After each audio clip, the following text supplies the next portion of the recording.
नमस्कार मित्रों, आप सभी का इस वीडियो में बहुत बहुत स्वागत है। जैसा कि आप सभी अपने स्क्रीन पर देख पा रहे होंगे, आज का हमारा टॉपिक है टाइप्स ऑफ रिप्रोडक्शन। रिप्रोडक्शन कितने प्रकार का होता है, कितने टाइप्स का होता है, ये इस वीडियो में हम डिस्कस करेंगे। और रिप्रोडक्शन जितने भी तरह का होता है उसी को ही आगे पूरे चैप्टर में भी डिस्कस किया जाएगा। तो पूरा का पूरा जो चैप्टर बचा है वो सिर्फ टाइप्स ऑफ रिप्रोडक्शन जो है उसी पे ही चलता रहेगा। टाइप्स का मतलब जो भी इसके टाइप्स हैं और उन्हीं को ही आगे डिटेल में डिस्कस हम करते रहेंगे।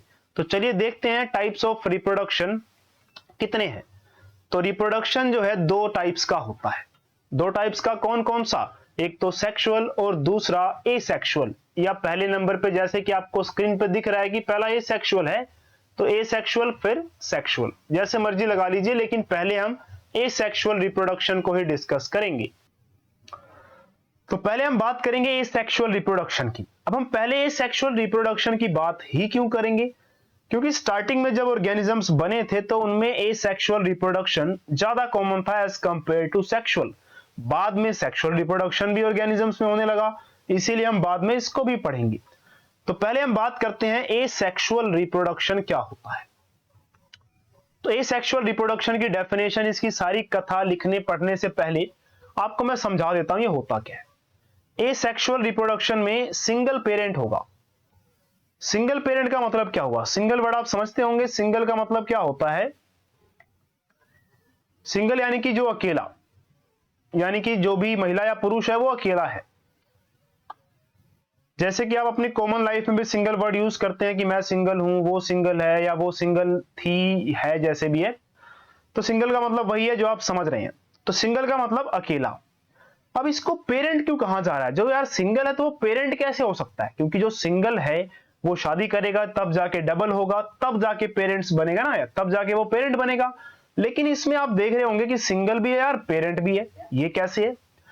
तो ये होता है यार, एसेक्सुअल रिप्रोडक्शन में क्या होता है, सिंगल पेरेंट होगा, यानी कि एक अकेला ऑर्गेनिज्म ही होगा, उसका दूसरा पार्टनर उसके साथ नहीं होगा।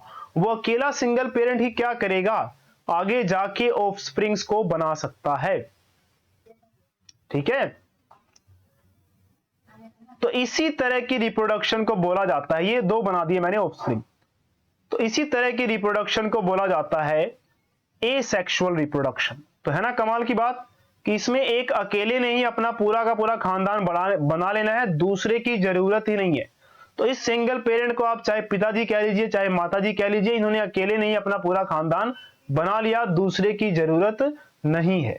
इसी को ही हम एसेक्सुअल रिप्रोडक्शन कहते हैं। तो चलिए इसको एक एग्जाम्पल से समझते हैं। एग्जाम्पल हमारे सामने है, ये है अमीबा भाई साहब। तो अमीबा की अगर हम बात करें तो अमीबा होता है यूनिसेलुलर ऑर्गेनिज्म। यूनिसेलुलर का मतलब ये पूरा का पूरा एक ही सेल से मिलकर बना है।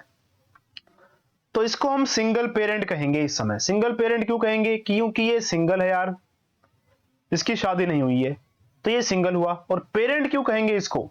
क्योंकि ये क्या कर रहा है, अकेले रहते ही आगे चलकर नए ऑर्गेनिजम्स, नए ऑफस्प्रिंग जो है प्रोड्यूस कर रहा है। ये देखिए,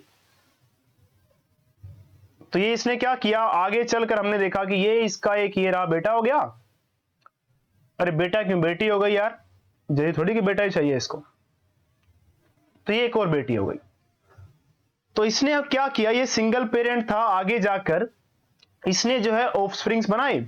और ये ऑफस्प्रिंग जो है किससे बने हैं? सिर्फ एक सिंगल पेरेंट से। अकेला ही अमीबा है, वही संभालेगा सब कुछ, देख रेख भी इनकी यही करेगा।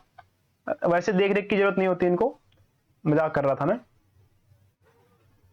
तो इसमें एक सिंगल पेरेंट से जो है ऑफस्प्रिंग बन जाते हैं। जैसा कि आप यहां पे डिवीजन देख सकते हैं, स्टेप नंबर 1 हो गया, ये स्टेप नंबर 2 हो गया, ये स्टेप नंबर 3 हो गया और ये स्टेप नंबर 4 हो गया। तो इस तरह से देखिए ये भी एक तरह का एसेक्सुअल रिप्रोडक्शन हुआ, क्योंकि इसमें सिंगल पेरेंट से जो है ऑफस्प्रिंग बन जा रहे हैं। और ये यूनिसेलुलर है। और यूनिसेलुलर ऑर्गेनिज्म की एक और खास बात, इन्हें वरदान मिला हुआ ब्रह्मा जी से कि ये अमर रहेंगे, कभी मरेंगे नहीं। मतलब यार ये कि ये कभी मरते नहीं है। क्यों नहीं मरते? आपने तो ये सुन रखा है यार, हमने तो ये सुन रखा है कि सारे जीव मर जाते हैं कभी ना कभी, लेकिन ये नहीं मरते। क्यों नहीं मरते? इनमें ऐसा क्या है? अमृत भी रखा है इन्होंने? नहीं यार, ये देखो, ये रहा अमीबा, इससे जो है नए ऑर्गेनिजम्स ये बने।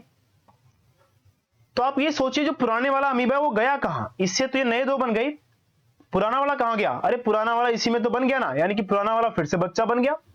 अब आगे जाके ये जब बूढ़ा हो जाएगा फिर से अपने बच्चे बना लेगा और वही बूढ़ा बच्चे में कन्वर्ट हो जाएगा, यानी कि वो मर नहीं रहा है, वो कन्वर्ट हो जा रहा है किसमें? बच्चे में ना, ऑफस्प्रिंग में।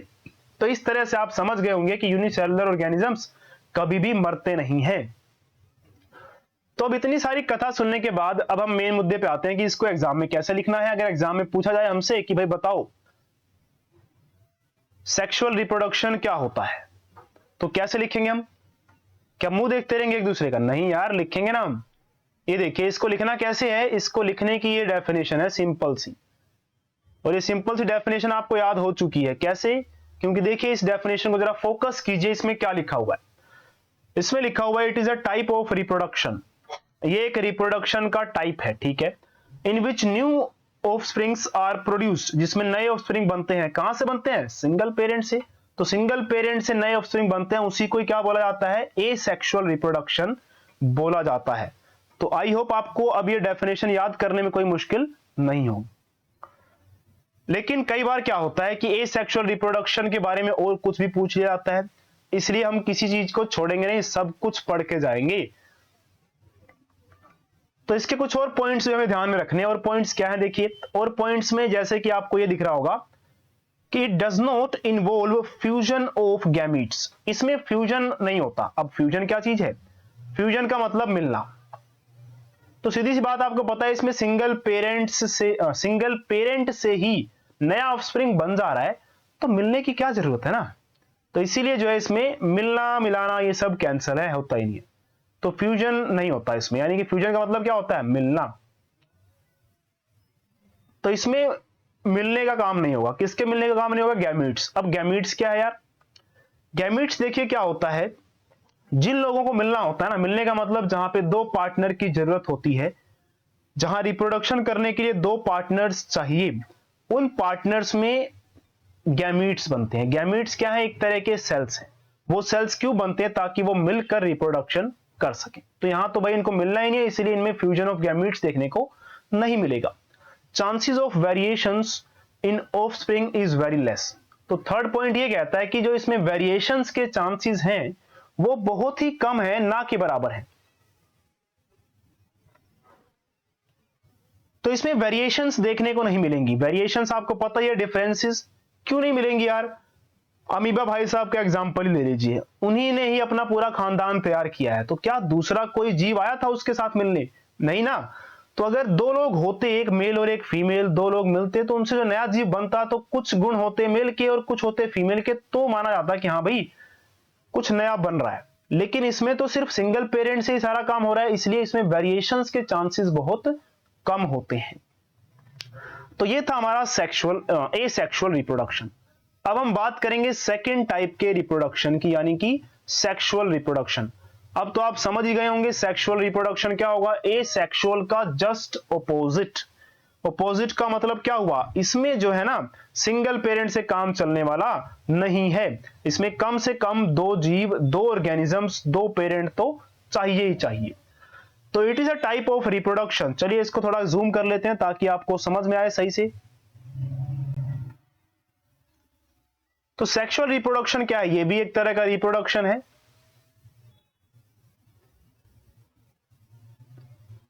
तो it is a type of reproduction in which offspring is produced. ठीक है भाई, ऑफस्प्रिंग बनेगा due to fusion of two specialised reproductive cells called gamete. तो इसमें फ्यूजन देखने को मिलेगा। फ्यूजन मतलब मिलना, और क्या मिलेंगे? इनके गैमीट्स मिलेंगे। और गैमीट्स क्या होते हैं? गैमीट्स के बारे में चैप्टर में हम आगे पूरे डिटेल में डिस्कस करेंगे।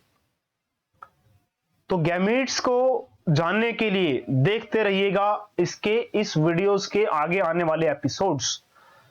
तो गैमीट्स क्या है? रिप्रोडक्शन करने के लिए कुछ स्पेशलाइज्ड, कुछ स्पेशल तरह के सेल्स होते हैं, उनका मिलना जरूरी है सेक्सुअल रिप्रोडक्शन में। यानी कि एक गैमीट आएगा मेल से, एक होगा मेल गैमीट,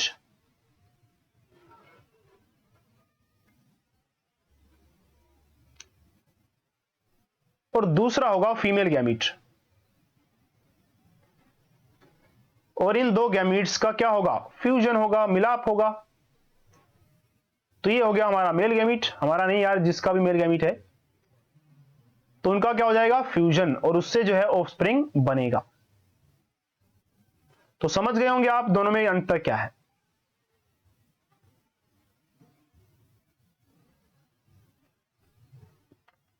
अब बाकी का जो पॉइंट है वो आप समझ गए होंगे खुद ही, कि there are more chances of variations. तो इस जो नया ऑफस्प्रिंग बना इसमें चांसेस ऑफ वेरिएशन, डिफरेंसेस देखने को मिलेंगे ना, मिलेंगे ही मिलेंगे यार, क्योंकि मेल गैमीट और फीमेल गैमीट है। तो इसमें कुछ करेक्टर मेल के होंगे, कुछ गुण किसके होंगे, फीमेल के होंगे, इसलिए इसमें वेरिएशंस देखने को ज्यादा मिलेगा। तो ये था डिफरेंस या टाइप्स ऑफ रिप्रोडक्शन, एसेक्सुअल और सेक्सुअल रिप्रोडक्शन। आगे पूरा का पूरा चैप्टर एसेक्सुअल रिप्रोडक्शन और सेक्सुअल रिप्रोडक्शन करते हुए ही गुजरने वाला है। आई होप दोस्तों आप सभी को ये आज का वीडियो समझ में आ गया होगा, और अगर समझ में आ गया होगा तो वीडियो को लाइक, शेयर और हमारे चैनल को सब्सक्राइब करना ना भूलें। Thank you.